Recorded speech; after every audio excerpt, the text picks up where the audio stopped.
Nick Angstadt from Locked On NBA here, joined by Ben Mehic of the Locked On Wizards podcast. Ben, you ready to talk about some Wizards? Finally, a little bit better now than they were in the middle of the season. It was getting rough there for a minute, and now they've really surged. Yeah, I mean they needed a comeback here. I mean I think the team's expectations were a lot higher than where they ended up at the end of the season, but they've given themselves a chance to make the playoffs, and ultimately I think that was their goal. So it's a lot riding on this. I think most teams in the play-in are in some sort of quasi rebuild, but the Wizards are in a situation where they're trying to compete, if not contend, with Bradley Beal and Russell Westbrook. So lots riding on this for this team, I think. Yeah, we'll get to that in a little bit. What's the playoff rotation for this team like? We know Westbrook, we know Beal, we know some of those guys, some of the usual suspects, but who are some of the guys on the fringes and role players that are really going to step up for this team? I mean, it's the $1 million question when Scott Brooks is coaching your team, I think. I mean, this team hasn't had a consistent rotation all year long. From what he said leading up to the play-in is the fact that he's going to keep going with this three-center rotation with Robin Lopez, Alex Len, and Daniel Gafford. The fan base and probably many who cover the team kind of disagree with that. I think Daniel Gafford has been the best center on the roster, but he's going with this sort of unorthodox three-center rotation, which I don't think any other team in the NBA has been playing, but it's been working for the Wizards theoretically. Robin Lopez has had the most efficient hook shot in the NBA. Take that for what it's worth. Daniel Gafford is something.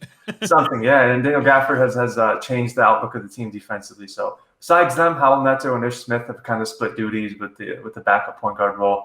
And small forward is kind of just a gamble. Chandler Hutchinson started against the Cavaliers recently, and they've been playing three guards with Russell, Beal, and Howell Neto. So that's sort of the consistent lineup that they've had all year. Has anybody emerged as a fan favorite? I know like Davis Bertans has been a guy recently people really latched onto. It seems like Gafford is now kind of that guy. Is there a fan favorite among Wizards fans that are like, this is our guy, we love him? I think Gafford's become that guy. I think, he's been playing 15 to 17 minutes a game, and he's outplayed that role, I think, significantly. Scott Brooks was asked recently, has he earned a starting role or more minutes? And then Scott Brooks kind of said yes, and then just continued playing 15 minutes. So I think the fan base has been sort of anxious to see him play a bigger role because he's the most athletic center the team has had since JaVale McGee. That's probably says more about the Washington Wizards than it does JaVale McGee. But Daniel Gafford, when you look at him, he's kind of like a put-together JaVale McGee, what the Wizards hoped that McGee could become. And I think there's something there. He reminds me of a sort of a young Tyson Chandler. I don't think he'll become a Tyson Chandler or anything like that. Right. But he's a good rim protector. He runs the floor well. And the Wizards need that, especially with two dynamic guards in Beal and Russell Westbrook. So let's get into those two guys right now. What does this team do well? What is their biggest strength? I'm going to assume it's around those two guys. And then what is their weakness? What's their lowest point on this team? Yeah, I mean, the depth is just not there. I mean, you look at the roster, it's pretty, there's a dearth of talent on the team. Tommy Shepard used the mid-level exception on Robin Lopez and Howell Neto, and they've both to an extent panned out. But after Russ and Beal, there's a massive drop-off. I mean, they play a three-center rotation for a reason.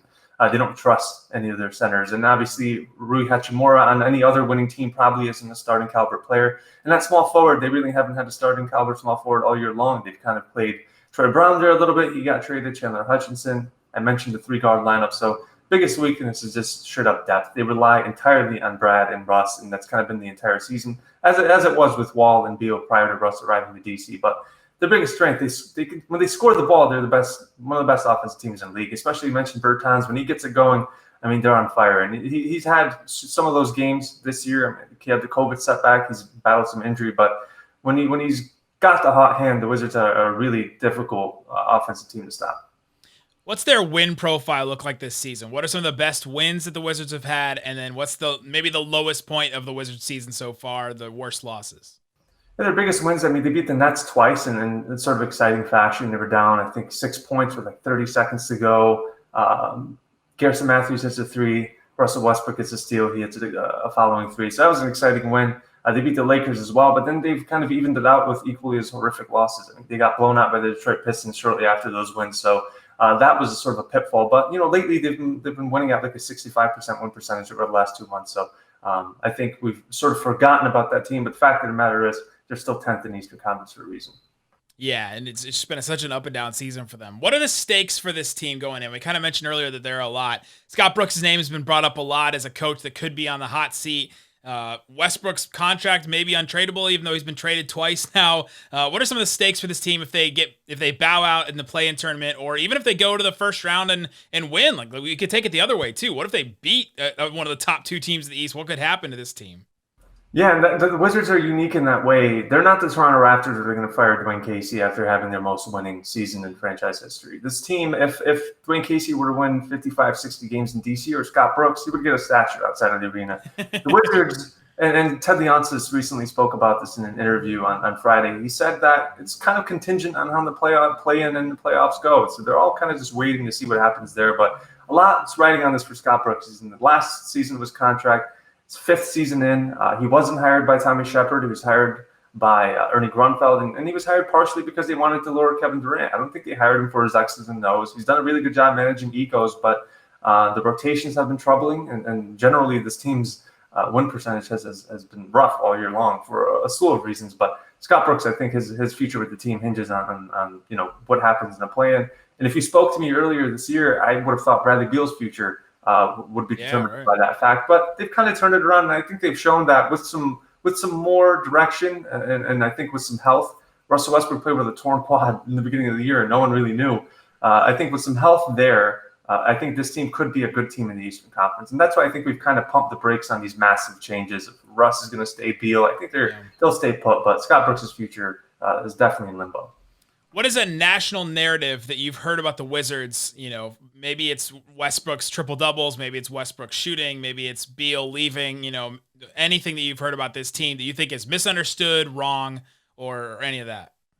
Yeah, I think Beal's just general future with the team. He's never really expressed any inkling of a desire to leave Washington. I think there's some natural questions about his future, given that the team has been flat out bad, and he's a very good player. He's morphed into a top 2 shooting guard in the NBA, and earlier this year, he was probably the best shooting guard in the NBA. And obviously, there's some natural questions there. Why would a superstar player stay on a team like Washington when they've consistently lost over the last few years? But for him, I think he's more of that Damian Lillard sort of mentality where he wants to see it through. But we'll see what happens. I think even with Damian Lillard, there's some questions there, but that's the narrative. I mean, I've seen it. ESPN has only covered this team when they've been bad, and Bradley Beal's future has been in question. So I think those should be shelved for now. I think Bradley Beal hasn't had any sort of desire to leave Washington, at least for now.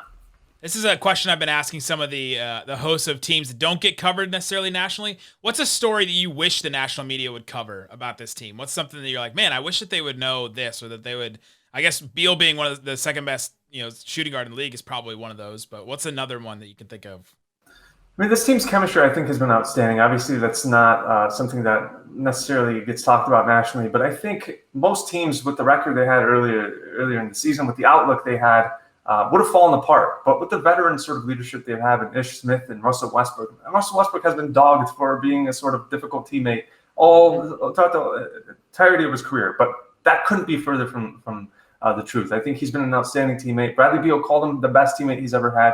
Scott Brooks called him the second best point guard of all time. I think he's thought really highly of in Washington. It wouldn't surprise me if his career ends in DC and he sticks around even after. I think he's gotten the sort of respect and the admiration in DC that I think he lacked in Houston, maybe even in Oklahoma City at times. So that's the national narrative on Russell Westbrook as a teammate, and I think this team's general chemistry has been off.